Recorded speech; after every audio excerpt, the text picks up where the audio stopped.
Chapter 5. Whispers of Destiny. Dawn rose over the ruins of the Temple of Aeryndor. Between weathered columns, light streamed in golden shafts, illuminating ancient carvings and the scars of a forgotten age.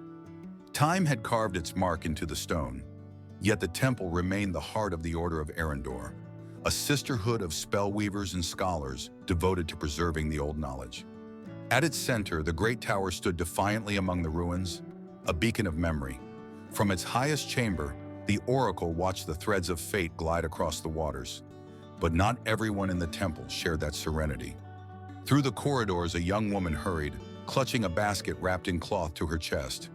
The sweet scent of honey and spices drifted from between the folds, betraying her.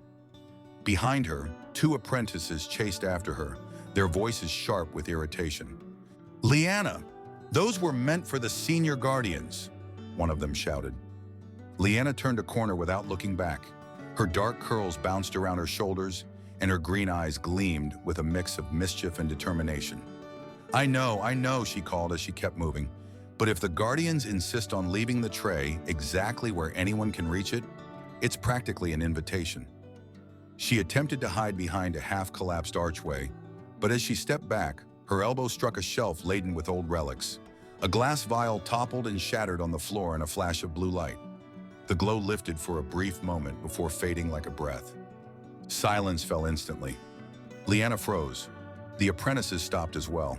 One of them raised both hands to her mouth. "That was," she whispered, not daring to finish. Two guardians appeared at once. One of them took Lyanna gently but firmly by the arm. "The oracle wishes to see you," she said in a neutral tone. Lyanna's shoulders dropped, accepting a fate she had clearly anticipated. "I suppose she expected this," she muttered. The great hall of the oracle was vast and solemn. White marble pillars supported a vaulted ceiling engraved with ancient symbols. At its center stood a woman waiting in silence. With long black hair and serene blue eyes, Selenia commanded respect without raising her voice. Before her, a mirror of water shifted constantly, reflecting fleeting images that dissolved before they could be understood. Lyanna bowed respectfully, still holding the half-open basket. "I didn't mean to cause any harm, Selenia. They just smelled too good." The oracle allowed a faint smile. "What you seek and what you take rarely align, child. But you are not here because of the vial." Lyanna lifted her gaze, confused. "I'm not?" "No." Selenia placed her hand atop the water. Ripples formed shapes. Distant fire. A forest cast in shadow. A young man marked by light. "I found you years ago among the remains of a raised caravan. I saw in you a strength you could not yet understand. Today that strength stirs again. Time moves, Lyanna, and with it, the fate of the world shifts around you." Lyanna pressed her lips together. Doubt flickered in her eyes, yet she did not step back. "I know your visions are never wrong, but I have never left the temple. I don't see how my path could lead anywhere beyond these walls. Your path does not end here. Soon someone will arrive whose destiny is bound to yours, the bearer of the mark. When you see him, you will know." Her voice softened to a whisper. "There is something within you that he will need, even if you do not yet understand what it is." Before Lyanna could reply, the water trembled. An image surfaced. Fire, screams, and three figures fleeing beneath the shadowed boughs. Selenia looked up. "The time draws near," she murmured. The sunlight barely filtered through the canopy as Kaelor walked along a narrow forest trail.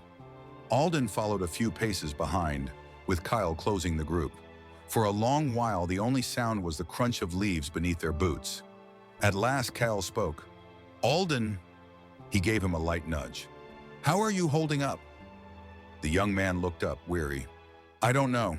We lost our home, Elena. Everyone. And Uncle Kaelor won't tell us anything. Just patience, and keep moving." His voice trembled between frustration and grief.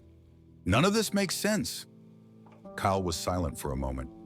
"Uncle always took care of us like his own sons. If he's keeping something from us, he must have a reason. Trust him, like always." Alden nodded. Kael moved ahead while Alden drew closer to Kaelor. They walked in silence for a few minutes before Kaelor finally spoke. "Your father was my brother in arms, And your mother, one of the noblest souls I ever knew." His deep voice carried a quiet, aching nostalgia. "That mark on your chest is no curse, Alden. It is an inheritance." Alden looked at him in disbelief. "Inheritance?" Kaelor nodded. "The mark is tied to an ancient prophecy. It speaks of a bearer destined to gather the relics of dawn, fragments of the primordial fire that shaped Myranthel." "And Galithor," Alden whispered. "He fears that prophecy." Kaelor's expression hardened. "He already possesses one of the relics, twisted by dark magic. If he were to claim them all, his power would know no bounds. Your father knew this, and he died protecting you." Alden stopped. The air caught painfully in his throat. He lowered his gaze, overwhelmed. "So, everything that happened in the village was because of me." Kaelor walked 2 steps ahead before answering without turning. "No," his tone was firm. "It was because of him. But within you lies the strength to stop him. That is your destiny, Alden. Not a burden, but a choice." The young man nodded slowly. Kaelor removed the sword slung across his back and handed it to him. "It belonged to your father. Carry it with honor." Alden accepted it with reverence. The blade, clean and finely forged, bore a wolf's head engraved on the hilt. He ran his thumb over the cold metal, as though he could feel his father's presence lingering there. "Tell me more about them," he whispered. Before Kaelor could answer, Kael's voice cut through the forest. "Uncle, Alden, come quickly! You need to see this!" The 3 hurried to where Kael stood. Ahead, the forest opened into a gentle decline. In the distance lay a valley crossed by the great river Thaler. On its bank rose a city of stone towers and boats swaying upon the water. "Nerith," Kaelor said with a weary but steady smile.